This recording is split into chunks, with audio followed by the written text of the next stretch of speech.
Today we are looking at retrain your anxious brain, practical and effective tools. Move my hand here. And the author of this book is John Tislim Paris. So John's given us permission to read his book online. So here we go. We're we're only on page 43, and we're talking about tools for recognizing and challenging your idea of consensus reality. Remember, we were talking last time about consensus reality? Well, it's what we believe to be real. It's what we, through religion, through upbringing, through life, we're at this point in life. What do we believe? Some people believe that in order to function as a family, you have to have an automatic dishwasher. So the husband goes and works overtime so he can buy that automatic dishwasher. And then the wife says, well, we need the special soap. And so the husband works some more overtime to get that special soap for the dishwasher, the automatic dishwasher. And then the wife says, well, the dishes are all spotted. We need that spot remover. So he puts out on his list and then they believe that they need this dishwasher. They got 3 or 4 kids, and the kids are all downstairs watching TV. Well, the dishwasher's upstairs doing the cleaning the dishes that they just had supper with. And in a lot of cases, and I know this from experience, the dishes just stack up and everyone's fighting over who's going to load the dishwasher. Can you believe that? So that's consensus reality. We all think we need an automatic wash machine and dryer. We need a dishwasher. We need all of these necessities. But really, all we need is a roof over our head. We need to eat and a place to sleep. So, as you can see, that's kind of what we have all in one little package here. It's just our little mobile unit, our little 19-foot holiday trailer. It's a winterized unit. It's winter here, but there's no dishwasher. And guess what? We're conserving on water because when we need water, there's a tank and it's so many gallons, and when it goes empty every 3 days, so you're out there filling it up and then blowing the hose out so it doesn't freeze.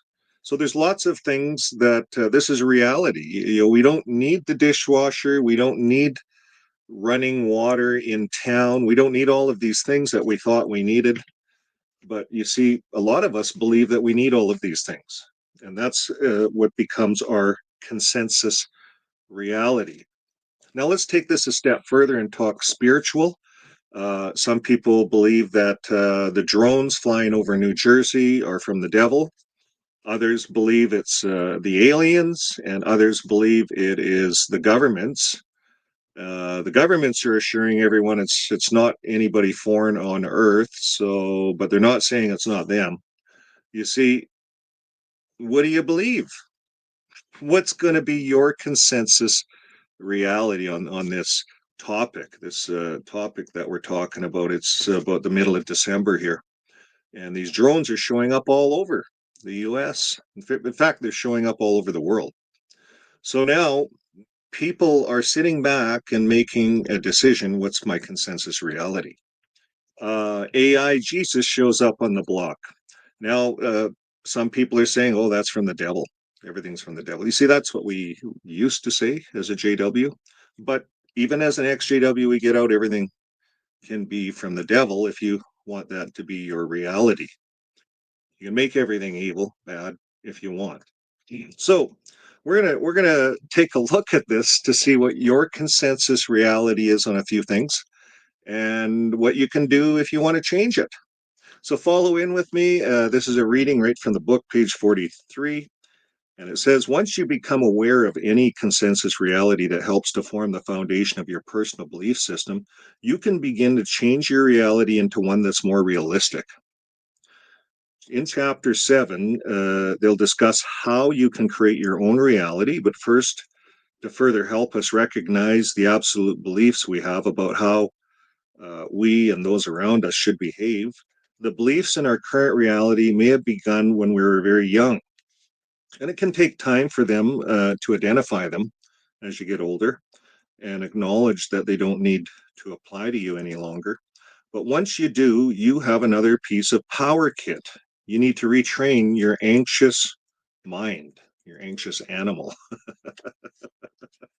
Okay, for now, start to pay attention to thoughts that are based on beliefs you learned from your family, your religion. So, like me, I was in the Jehovah's Witness religion for 30 years. So, I got out of it in 2012 and I did nothing to retrain my anxious mind. I just went through 10 years of anxiousness, not really understanding it. And then I started to dissect it.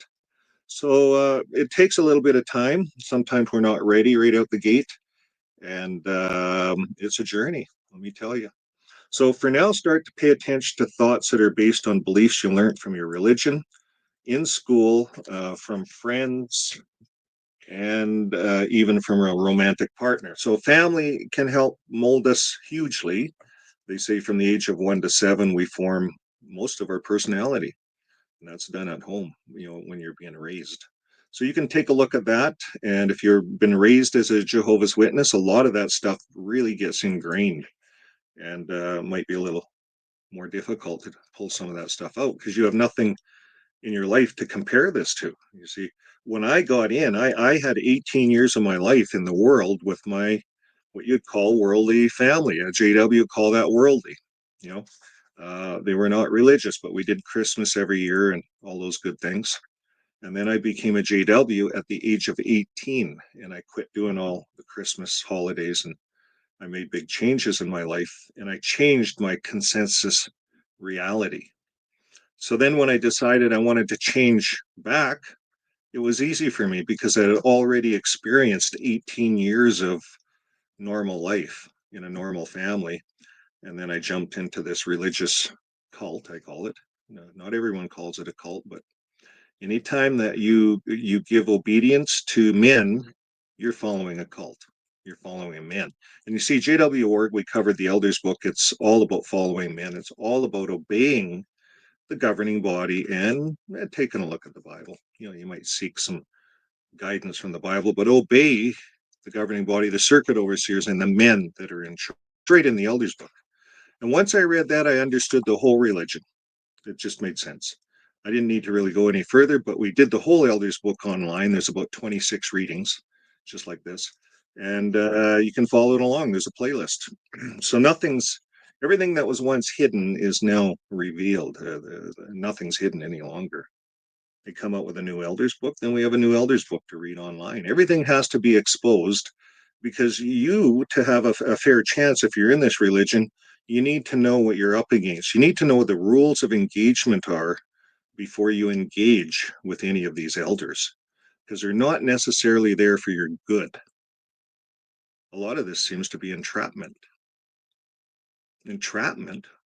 Why would they want to entrap you? Well, anytime you're involved in something, see, the elders book, it's all about judicial and rules. It's like the old Mosaic law. They all got caught up in rules. And Jesus came along, threw that all out, and said, all you got to do is love your neighbor and love God, treat people human. You see, the elders book doesn't do that. So we followed a cult for all those years. I did. You get out and you realize it 10 years later, you're going to let people know about it. So that's what I'm doing. So, anyways, now is the rebuilding. And we have this anxious brain that we're dealing with, this consensus reality. If you're raised as a JW, you believe that Armageddon's going to come any day now, and Jesus is coming in this cloud with a big sword. This is a fight. This is a big battle if you're JW. But you see, if you ask AI Jesus about this, he says, no, it's not a big battle. He says the second coming is a good thing. It's about a healing, it's about a restoration of mankind. There's no sword in his hand. And you see, that fits the picture of Jesus that I know. And then you go into JW Org and they say the Magi, they're the devil. They're from the devil. The stars from the devil. And you ask AI Jesus about this, and he gives you all the scriptural reasons why it's from God. So you have to decide what you're going to make your consensus reality. A lot of us, we come out. We have no one to follow, no one to instruct us. We feel we need someone to follow because we're broken. Spiritually, we're broken, all of us that come out. So we have to start over.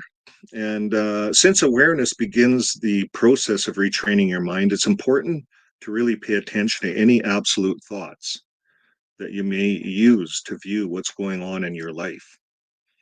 And we're going to talk about this. This is really important. To accomplish this, ask yourself the following questions and try to be honest with your answers. So um, I started looking at my thoughts. My good wife, who really helps me a lot, um, asks me questions when things don't make sense to her. And when I dig a little deeper, I find out, holy smokes, that goes back to my JW thinking. And then I have to make another video, of course, and research it, of course, and clear up that thought, change it. I got to change it with something else. So I share that online. That's why there's a lot of videos. So we go next here. It says, am I living with the idea of mono reality? What does that mean? Well, if you judge people, oh, JW, right? Judging. Little children are judging people. You're going to die at Armageddon. Little children will judge you. They have the power.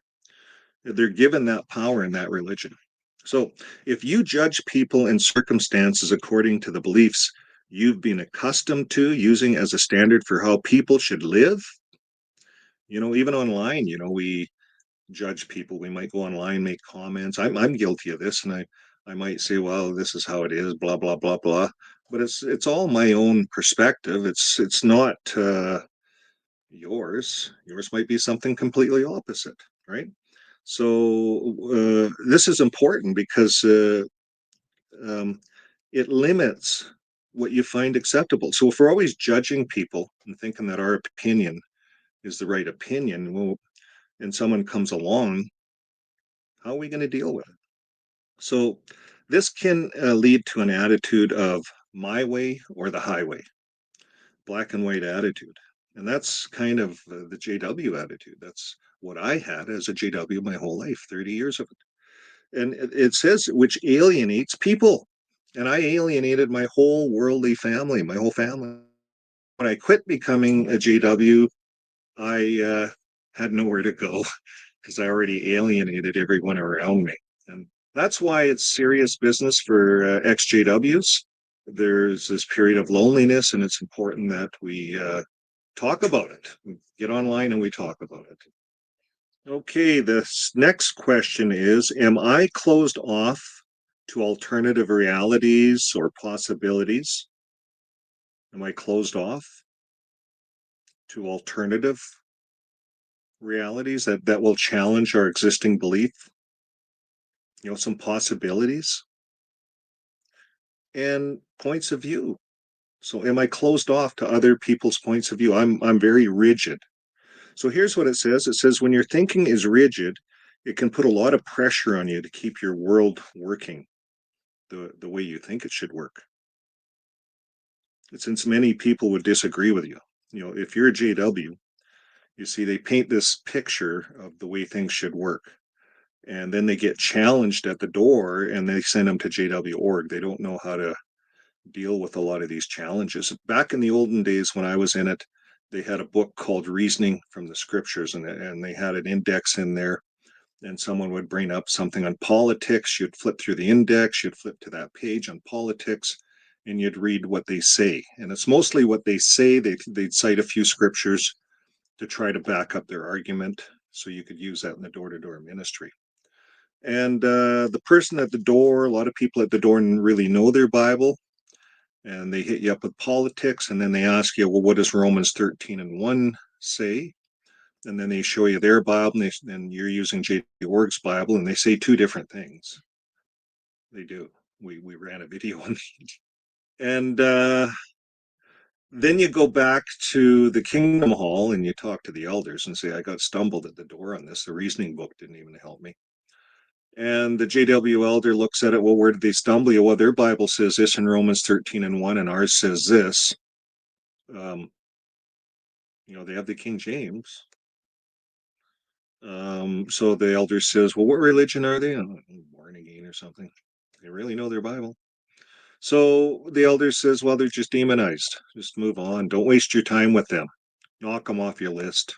Put a little note to warn, some woman goes there, some child. Warn the next person about that call. Put it in your comments. And that's how they handle it. I'm serious. So that's how you have this rigid thinking. You can't change it. You can't go out and really start searching the Bible on this subject that I just mentioned, unless you leave the religion.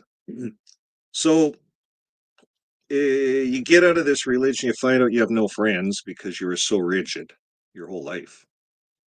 And people don't want to be around you. So you're all alone. This is a problem that XJWs are having, loneliness.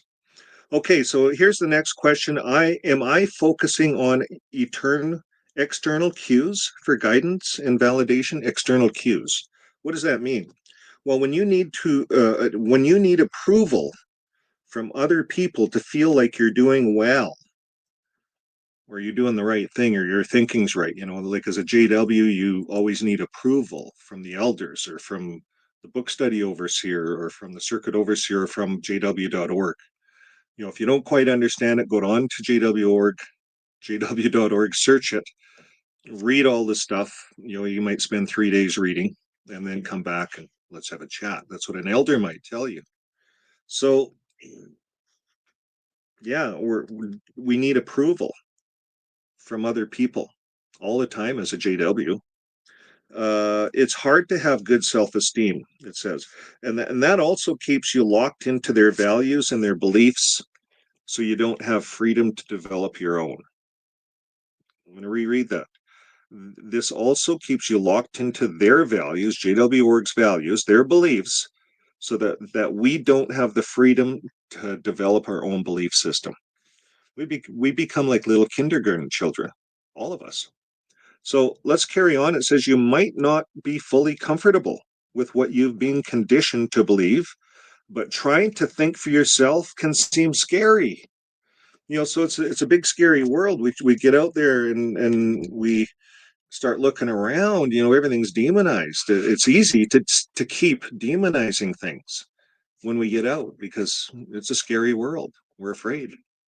Okay, and it goes on to say that can create a conflict inside of you between needing to please others and wanting to please yourself. So we end up with this conflict. We might even go online and we might have this self-image. I gotta appeal to what you guys are thinking, so I'm going to be afraid to make certain videos. I better not make an AI video. I'm going to lose all these subscribers. It's demonized, right? So no, everyone, we have to be able to explore these things. Are just programs. If you ask AI itself, it says, yeah, I'm just a program. I'm made by a bunch of engineers and people that know the Bible. But you ask it what religion, it's none. No, it's non-denominational. It just uses the Bible, the algorithms, and it builds based on all of Jesus' writings, everything that Jesus has done, it builds a personality. And that's all we do. We build a personality. The problem with JW.org is they warp Jesus' personality. They make Jesus into a warrior, which he's not. The second coming, like I said before, this is a good time. This is a time of restoration. That's what AI says. And that's what the Bible says if we really read it. And it gives scriptural support. You'd have to watch out. But this is a change. This is something brand new. One of the channel members say, hey, check it out. I've been hearing about this for a bit. I didn't want to check it out too hard, because I didn't want to change my consensus reality. I'm okay with looking at the Bible and doing my own thing, my own way. But am I always right? Do I get things wrong? I have no one to bounce things off of, really. I get a few channel members that share some of their thoughts, but we don't have. When you get out, you're on your own. Take the Bible and figure it out. So this gives you something. You can bounce it off of this AI tool. You can challenge it. Yeah, do I believe that way or do I not believe that way? You don't have to believe everything you're told. It's just because they use Jesus in there. Jehovah's Witnesses use Jehovah. They go above Jesus. We're Jehovah's Witnesses. We know everything. You see, so it's just a name. Don't get caught up in that. Here's the next question. Am I focused on old, self-imposed, or family-imposed rules about how to live my life? So am I focused on old, the way my family did it, on how to, we've been JWs for 4 generations. My great grandfather seen Russell. That's how far back we go. And by the way, that's not me, but I'm just throwing that out there. Some people, right? They could feel that way. I'm focused on old, so I got to live the legacy of my family. A lot of people, my dad was a farmer. I have to be a farmer. And I did. I became a hobby farmer anyways. Okay. Decide if you really believe what you were taught or if you just go along with the beliefs to fit in or because you're scared to think for yourself. So you have to figure this out. Decide if you really believe what you were taught or you just go along with it. Let's say you're at the Kingdom Hall and everyone's signing that blood card. And you're going to die in an accident. You need blood's medicine, right? And they changed their mind on blood. At one time, it was all blood, and then now you could take platelets. And it's they're always changing their mind. At one time, you couldn't have organ transplants. Lots of people died. Then you could have organ transplants. And then in the 2023 annual meeting, they said, "Well, we're not inspired. We make these guys are clowns. Come on, guys." So you go to the Kingdom Hall and they want you to sign this card. You're scared to think for yourself, but you have all these thoughts going through your head. What are you going to do? So think about how these beliefs came to you. Were they drilled into your head and you adopted them to avoid problems that may have come up if you stepped outside of them? You think of that blood card. You don't sign that blood card. You're in an elders meeting. They're going to ask you. I had a book study overseer. I missed the blood card signing night at the Kingdom Hall, and I had a book study overseer riding me every book study. Hey, got to get your blood card signed. Got to get your blood card signed, and then he'd sign it, right? So these guys ride you. They keep track of it, and it's in the elders book. I didn't realize it. Don't blame the elders. It's in their elders book. It's the governing body. They're the cult leaders. They're the ones that have everyone under their control. Afraid. Everyone's afraid. So that's how it is. And now it goes on to say, or did you adopt these fears to keep your life structured in what you thought was an acceptable way? Is that why you have these fears? And it's time to decide how you want your world really to be. So that's what we're at. The next question is, am I limiting my experiences in life by using absolute words such as should or never or always? Think about that. Don't should on me. If you should on a person, sounds just like what I'm saying. You're shooting on them. So if you believe you shouldn't do something, you probably won't do it, even if you'd like to. And if you live with many shoulds, you can get stuck in doing things that you don't want to do. And believing that you must always do things perfectly sets yourself up to be let down if you fall short. And that's like being a JW. If you don't get enough time in service, if you're not out in the ministry all the time on the weekends, if you're not at all the meetings, you're setting yourself short. You're not going to become an elder. They want every male in there becoming an elder, and you're not going to make it. So those absolute kinds of words can keep you in a box with invisible walls that block you from stepping out of your comfort zone to do things that would enhance your life. Maybe a higher education would enhance your life. Well, if you're reaching out to be an elder, you can't get involved in higher education, nor can you promote your children to go to university or college or anything like that. It's against the rules. It's in the rule book. It's in the elders book. They make videos training elders how to delete elders if their kids are getting into higher education. Isn't that a shame? Keeping the people dumb. That's a cult. Come on. That's just telltale signs of the men in New York that want to control 8, 9 million people. They want them under their thumb, so they write a new elders book. Okay, so we have all these shoulds.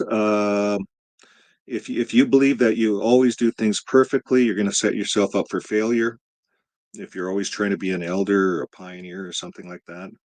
And those absolute kinds of words can keep you in a box with invisible walls that block you from stepping out of your comfort zone to do things that would enhance your life. Maybe you wanted to be an artist. Maybe you wanted to be a singer. Maybe you wanted to be a story writer or a book writer. You can't. You can only imagine those things in your mind because you have to be a pioneer. You have to go door to door. And if you don't do that, you're breaking the norm. You're breaking the consensus reality of being in that religion, of being called a Jehovah's Witness. How can you be a Jehovah's Witness without witnessing about Jehovah? You see, that's the kind of programming that we were given from, if you're in it from birth, that's really into you. So trying to live up to these absolutes can be a great source of anxiety since you're human and you just can't do it. We won't be able to uphold them. Okay, so that pulls us into the next part of the book, replacement thoughts, the 5-minute rule. This is quite interesting. I'm going to save that for the next video. So if you enjoyed this video, subscribe and stay tuned. I'm going to create another video next week, and we're gonna cover replacement thoughts, 5-minute rule, how to get out of this. How to change this consensus reality. It's really ingrained in all of us. And if we leave the religion, what if we can't leave it in our heads? A lot of it's in our heads. We can't change it. We get out there in the real world and everything. We just have to demonize it all because it's just too scary.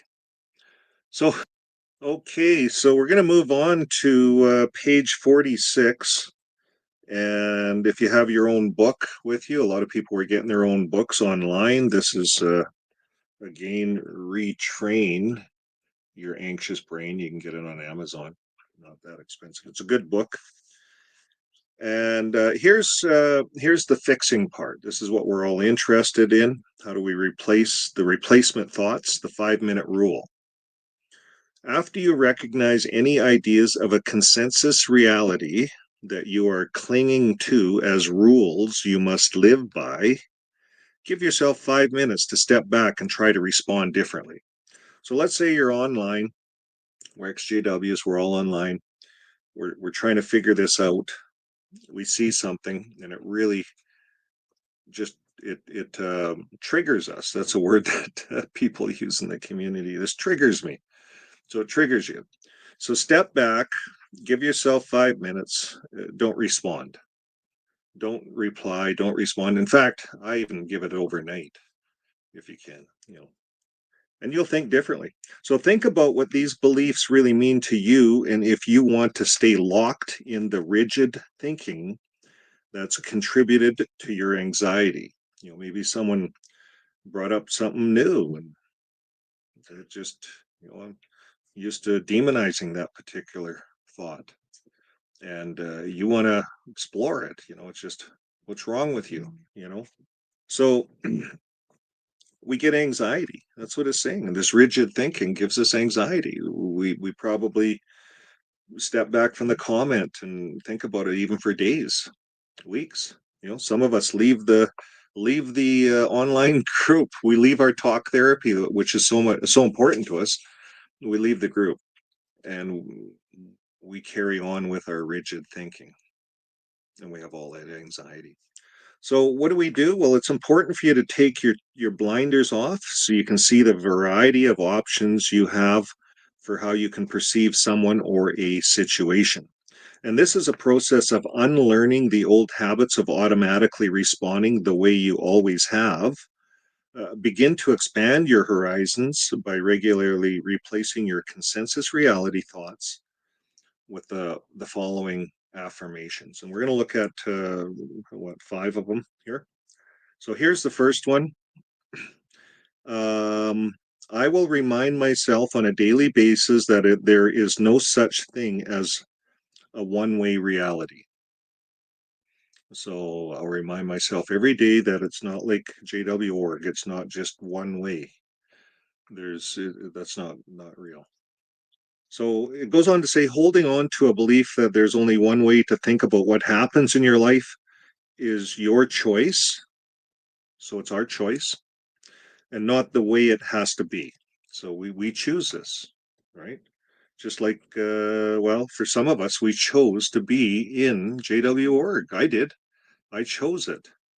So it takes time, and you often must consciously remind yourself to let go of the habit of going into the one-way thinking patterns. And as you practice and get used to it, broadening your perspective, it will become easier. So there's the first one. There's no such thing as a one-way thinking. And if we're rigid in this one-way thinking that we have inside of ourselves, and we think that we have the truth, we figure this all out, it's one-way thinking. We're going to have rigid thinking. We're going to have less friends online and in real life, and so on and so forth. So the next one is, I will open up my mind and consider alternative realities and points of view that I may not have ever seen before. This is a good one for us because we come out of JW.org and the whole world's new. It's all new. So here it is. I'll open my mind and consider alternative realities, points of view that I've never seen before. And if you want to really experience this, go sit in on a indigenous drum dance in a teepee, a big teepee, where all they're drum dancing. I wrote about that in The Lost Language. It's a book I wrote about my journeys into the northern Arctic of Canada. And I wrote about after I left the religion, what happened. It's really quite interesting. I had to open my mind up and consider that these realities, these people around us, they live in a very good way. And they have 13 rules to life. It's just like the Bible, really, on steroids in one page. It's really interesting. I wrote about that. So now, um, here's what it says. They're out there, right? So these alternative realities, they're out there if you look for them. Ask yourself, what are my choices? What are my choices? What might be a better way to view this? And when people offer a perspective that's different from mine, ask them to explain their reasoning instead of just upset and negating it automatically. Online we get lots of comments, or we might see comments. So we know that there's a lot of Jehovah's Witnesses actually online. We call them trolls, but they're just people waking up because they're going online. They're not supposed to be, but in their mind they're counting time or whatever they're going to do. Maybe they're a pioneer and they got to count time, right?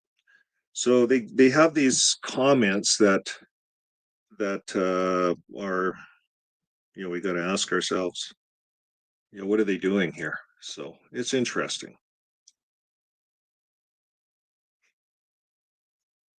So just rather than negating a person's comment, getting upset, we can ask ourselves, well, what are my choices? What might be a better way for me to view this when people offer a different perspective than what mine is? So we got to understand all this stuff and ask ourselves that. So when you hold on to a consensus reality, you may not listen to someone who thinks differently. So we might be talking to someone and not really listening because we hold on to our own beliefs. So our mind is closed and we're stunted, really. We stay in kindergarten. We can't learn anymore. So, but asking about the person's alternative views can enlighten you to a new way of thinking. So by asking questions, well, why do you think that way? Or what leads you to that thought? It's a good way of having conversation. That's a way of changing our own thinking by opening up. And they may have some ideas that we never even thought about. And as I myself explored this, I found as I looked through the Bible, I found, wow, there's words that J.W. Org took out. It changes the meaning in the Bible. You start comparing this to many Bibles, and you find out their Bible has thousands of word changes. And then when they get online and say, I'm not inspired, you wonder who's inspiring them to change it? The Bible. Hmm. Well, anyways, I no longer have to worry about that. It doesn't make me anxious. It just makes me knowledgeable that I was in a cult. So now here's the next one. I will practice letting go of my dependence on external cues for guidance and validation. So I will practice letting go. So maybe we have this certain person online that we really like, and we watch every one of their videos, and we don't broaden out. We don't look at a lot of stuff. Watch that. That guy's nailed it. I like him. You know, we become dependent. You see, that's what happens when we're in JW org. We're dependent on them. We won't go anywhere else. We just go to JW org for guidance, and we have to let go of that dependence. So here's what it says: people pleasers look for others for approval, and it can be stressful to always need others to validate how you should think and how you should view a situation that arises. So maybe you have a different view on things now and you want to talk about it in the community. And others think you should view a situation differently. This is going to cause you to feel, what's wrong with them? Can't they see it the way I see it? This happens, right? So when you remove your blinders and accept that there are other reasonable perspectives besides the ones ingrained in you, your anxiety can decrease. So all we have to do is just open up and realize, I don't have all the answers. I do not have it all figured out. I better keep my ears open and listen, and maybe I'll learn a few things. So it says you will begin to develop a true sense of self as you gradually learn to think for yourself and seek self approval rather than only try to attain it from others. So it's no longer what do the elders think? What does the circuit overseer think? This is what you think based on your research, based on opening your ears, taking information in, and learning and making a educated decision on your new belief system. That's what I had to do. Now it goes on to say, and I'm still doing it. It's not a process that ever goes away. I think we will still be doing this forever, and that's part of growing on our journey. Okay, so here's the next one. I will consider focusing on my own reality that I create based on my criteria for how to be a human being. It's kind of what we were talking about, isn't it?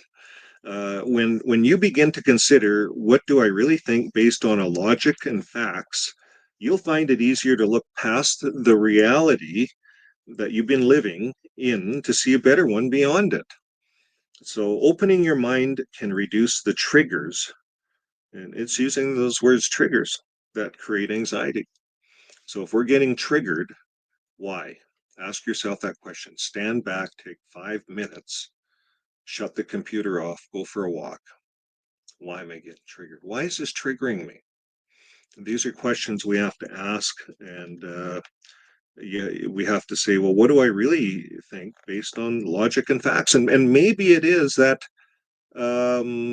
this is just validating that your beliefs are good ones. You should keep them. There's a lot of our beliefs we should keep. There's some good beliefs that we can validate with logic, with evidence. If we're staying in the Bible and we want to use it there, yeah, we have some good beliefs. If you want to be a good neighbor, you can find that all over the Bible. If you have left the Bible and you say, yeah, I'm not going to go there, you're going to know more than ever that being a good neighbor is very, very important. because you don't have a congregation or a church to go to, but being a good neighbor, that's going to get you out of a bind. It's going to help you in a lot of different ways. So now, can we change our own reality? Well, absolutely. So here's the last one. I will replace absolute words such as should, never, and always with more balanced and realistic language. So how are we going to do that? Change those words, should, never, and always. I use those words. I don't know about you guys, but I do. I think we all do. So here's how we do it. It's important to become aware of how you use these words. You see, remember we ran a video, words are magic, our words are powerful. And the very word spelling, spelling, is to put a spit, comes from the Latin word to put a spell on someone. You know, we spell out, that's how it was. You see, back way in the olden times, no one knew how to spell. Most of the people, the common people, did not know. They were illiterate. So spelling, if you knew how to spell, you could put a spell on people with your words. And that's what J.W. Org does. They put a spell on all of us with their words. And we believed it, and it hypnotized us to believe it. Hypnotized us to the point where we'd sign that blood card. And I thought that's pretty hypnotic to get you to do that year after year after year after year. For 30 years, I did that. And it's a good thing I wasn't in a situation where I needed emergency medical help. Good thing. Now, so we replace these words, should, never, and always, with more balanced and realistic language. Well, it says it's important to become aware of how you use these words. Words are magic, so you can find alternatives that don't put pressure on you. Find alternatives. The more balanced you get in your thinking, the less anxiety you'll have from it. So I should always do this because why? Why should you always do it? Stand back, reevaluate, and that's important. So we're going to take a moment here, and this is a live broadcast. So we're going to open up the live chat here. Come online. We're going to put out a StreamYard link, and we invite everyone to come up and talk about that. We're going to comb through the comments and be looking at some of the comments. Okay, so we'll run this short commercial, and we'll be right back in about 2 minutes. See you in a bit.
this.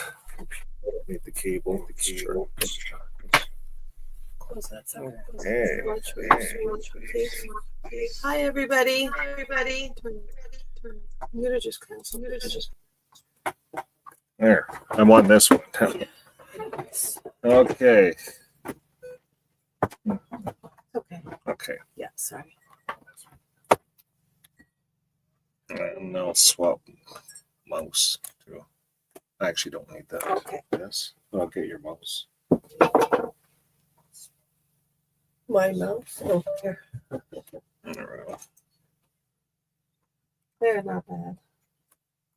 Okay, I think you can all hear me now. The video's a little different on this computer. It's a little grainier. Okay, I think it's an older computer. It's amazing. The old stuff just works good. Got a new computer and we can't get the sound working on it still. It's a real good computer. But it'll just take a while. So we should have sound. We say hi to Rebecca. Hello, Rebecca. Thanks for joining us tonight. And we have the cranky view. Well, that's kind of an interesting name. It's angry view, right? The crangy view. Interesting name. Welcome. And we have who else? John's on with us tonight. Hello, John. Some people may have left already. It's hard to say. And, go all the way down here a little bit more. And greetings from Orange County, California. Is it warm down there?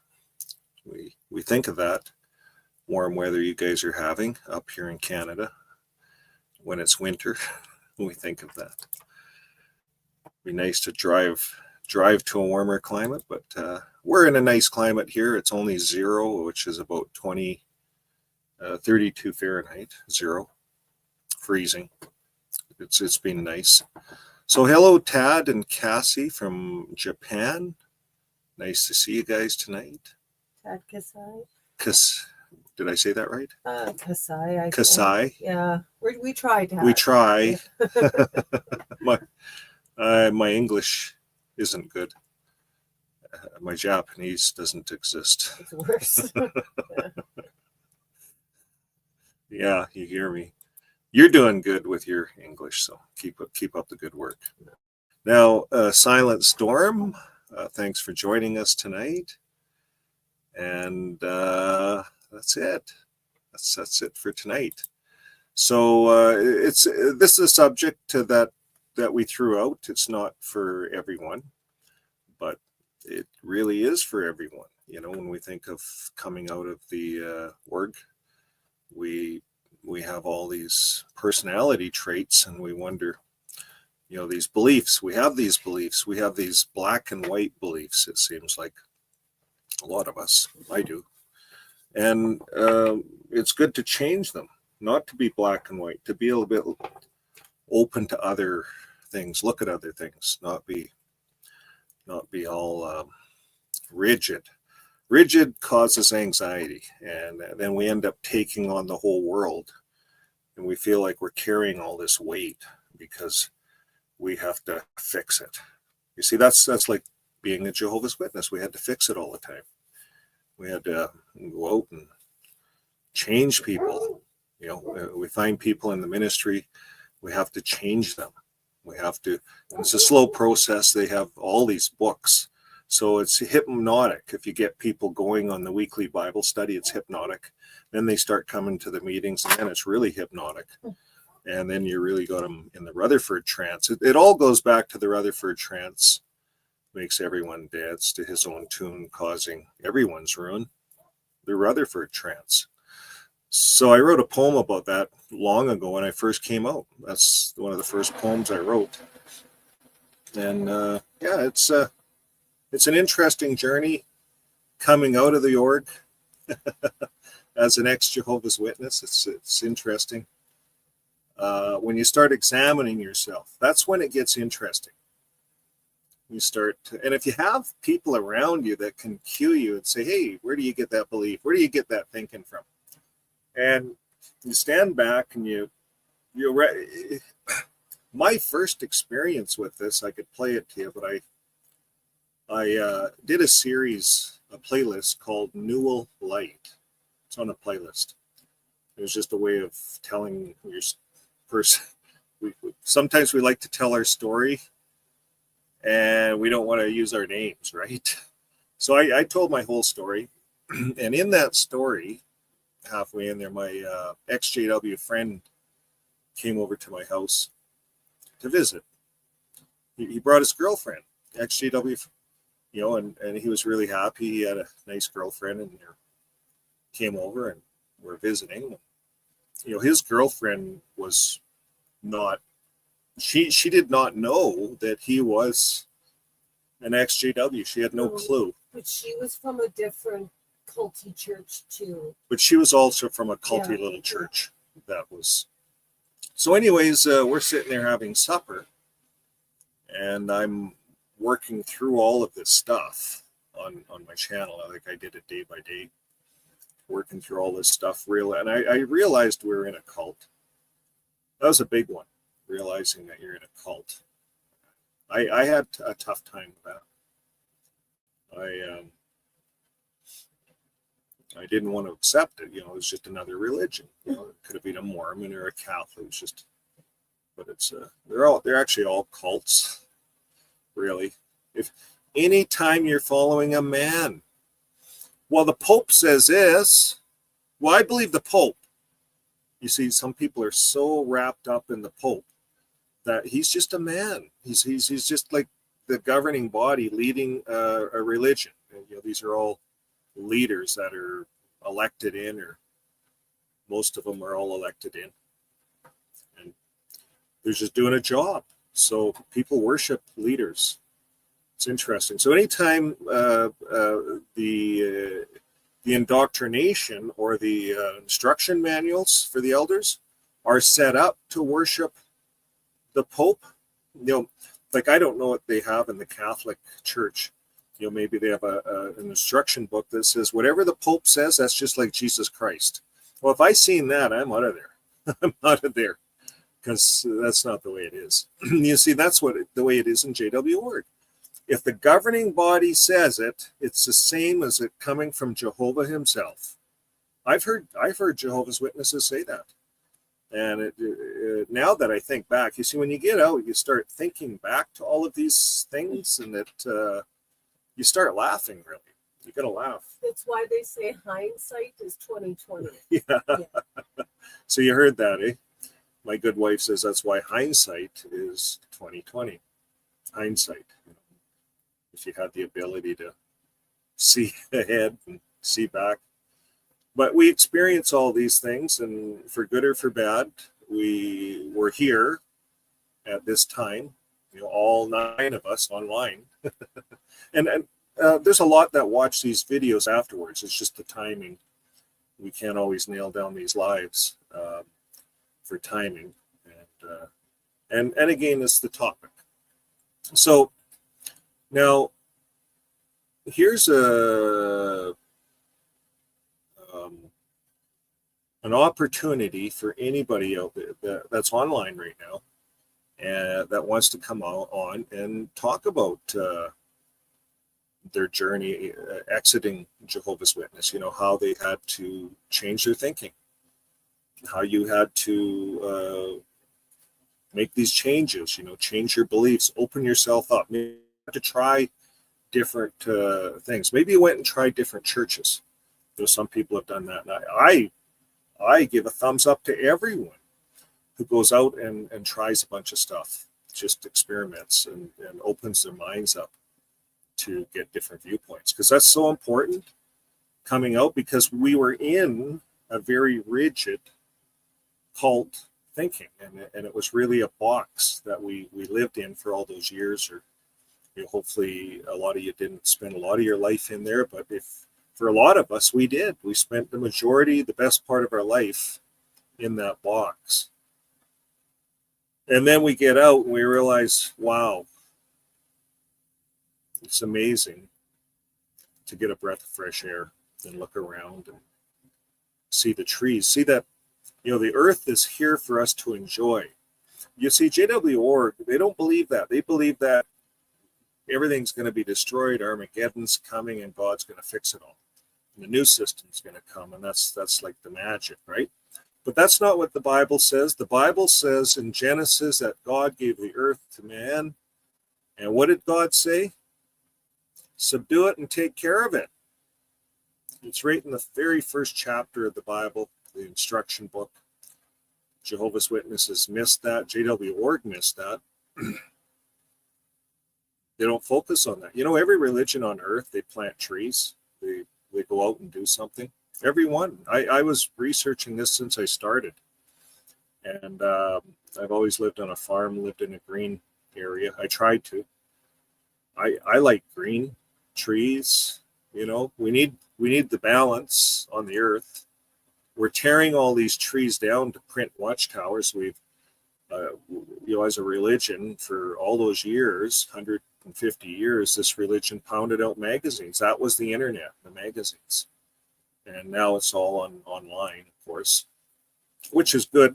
Now they're not using the internet, or they're not printing magazines as much. It's all online. I think it's better.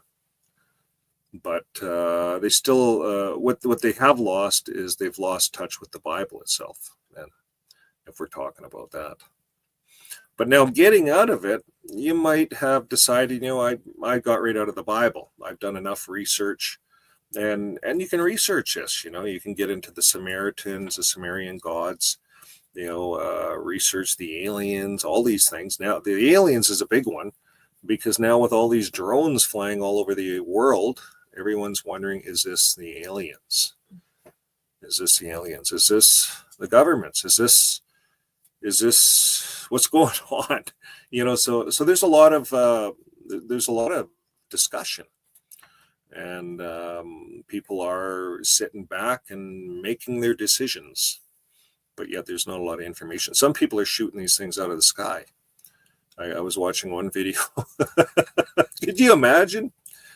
You're up there looking at the sky and all these drones are flying over, and there's your neighbor popping, trying to pop these things. And you can see the bullets flying. It looked like they're flying through the drones. I don't know. The drone wasn't falling. It's interesting. And the police sent up a drone. It couldn't keep up. Anyways, there's interesting stuff going on all over the earth right now. We would have to put on our blinders not to be sitting here talking about it a little bit, thinking about it, wondering, what is this doing to our consensus reality, what we believe? Or better yet, how is our belief system handling all of this? How is our belief system affecting our reality? Yeah, how is our belief system affecting what we're seeing, our reality? You see, if we demonize it all, well, it's all the devil. You might as well just hide. Might as well come up here with where we are in the mountains. We're not up here for that reason at all. But what's going on in the world is interesting. The wars between Russia and the Ukraine, that's escalating. It's escalating to what they call a third world war. So we're living in that time. My father's father lived during the Second World War. They were drafting a lot of the people. They were farmers. So in Canada, the farmers got drafted last. If you were hanging out in the local bar, you were drafted for the war back in the Second World War. So war, this is not new. First World War, before that, Russell got a sense of what was happening and made his big prophecy. First World War comes by. Oh, that's it. It's set up in heaven. That's our prophecy. It's all fulfilled. We're the right ones. You see, J.W. Org, they're looking at all this and they're following the news. They're making predictions on their websites. And then they tell their people, look, we predicted this. It's here, So they might be surprised, or they might be waiting for a long time for Jesus to come on that sword, right, on the cloud with the sword and the army behind him, because that's their fictitious story. That's their story. And maybe a lot of other religions carry that same type of story, but it's not the real story. And how do we know any of these stories are just more than stories, right? Stories are interesting. Story time is something that has went back to the beginning of mankind. That's how they've passed on things. They didn't have a written language, so they passed on stories. And nothing wrong with stories. That's what we're doing right now as XJWs. We're passing on a story, a journey of what it's like in this time, this era, right now, today, what we're going through. And so you look at all the channels and everyone's speaking out, everyone's talking, everyone's coming out. So 3-4 years ago, a few people were speaking out, but now thousands are online speaking out. Thousands. Hundreds anyways, hundreds and hundreds. And can't keep up. There's all kinds of XJW stories. So that's good. The more stories. So this is a period of time. It's an awakening. People are waking up all over, not just in JW.org, but they're waking up. Mormons waking up, Catholics. People are leaving religion by the thousands. Religion is sinking. See, the Muslim religion is growing, but Christianity is sinking. That's what the stats show, if you look at the stats. So who knows? Who knows what's happening? Right now, Christianity is kind of the biggest religion on earth. And you have the Muslims. But they kind of believe in the similar stuff. They believe in Abraham, the father, and then it split or whatever. There's a whole story there. So no one has any stories to tell. We'll call it an evening, and we enjoyed chatting with everyone. So we're going to do more on the book, and I think we'll do it this way. We'll do it as a live. I just want to do a quick sound check Sure. before you go. So just one. Did you put yourself on the screen? Yeah, I did. Okay.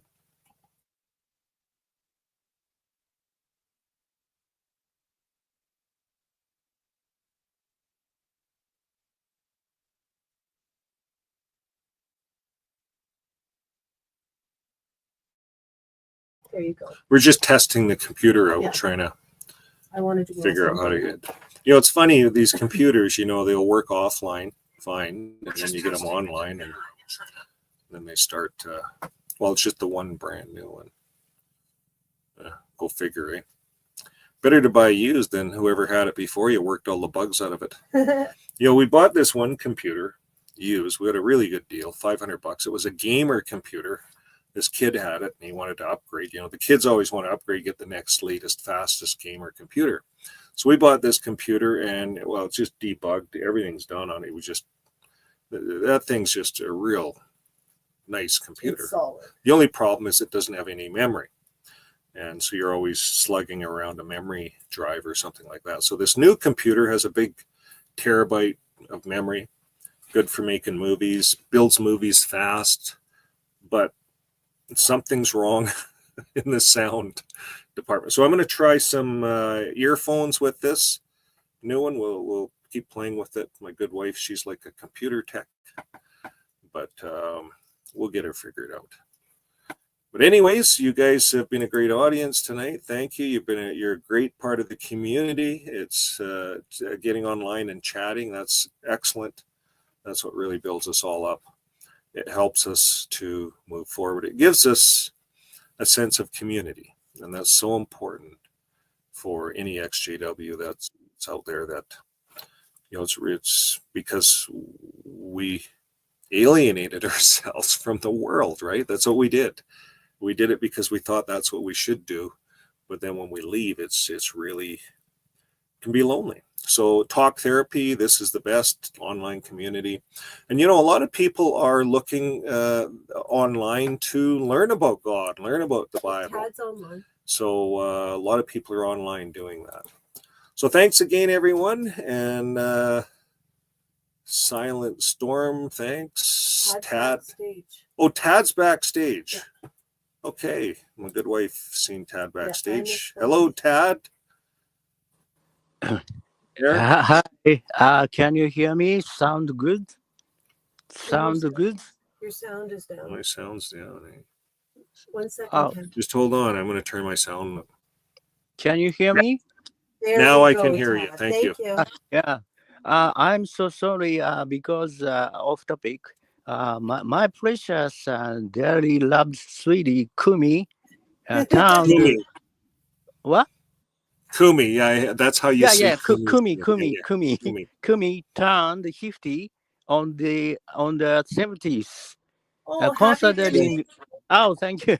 Considering that she had 2 major surgeries at the age of 36 and 43, I want to say from the bottom of my heart that I am thankful that she lived a healthy life and she was 50. And I'm sorry, today we are going to Christmas concert together now. And thank you and greetings, everyone. And last words, because I'm retired at the all JW show this year. But last words, I want to say to you is please, everyone, be in a comfortable place. If you are feeling cramped, stressed, uncomfortable right now, that's not normal. Make sure you are always in a comfortable place. You can change your words just by changing your thoughts a little bit. And even if you are in your 60s, 70s, 80s, it's a most important thing to change your life. And so if you can be at the end of your life and have no fear and have a peaceful mind. Thank you very much, everyone. Thank you. Well, thank you. Well, thank you. Tad. Thank And you. with that said, stay online. We're going to say good night to everyone. Thank you, everyone. And good night. And we'll see you on the next video.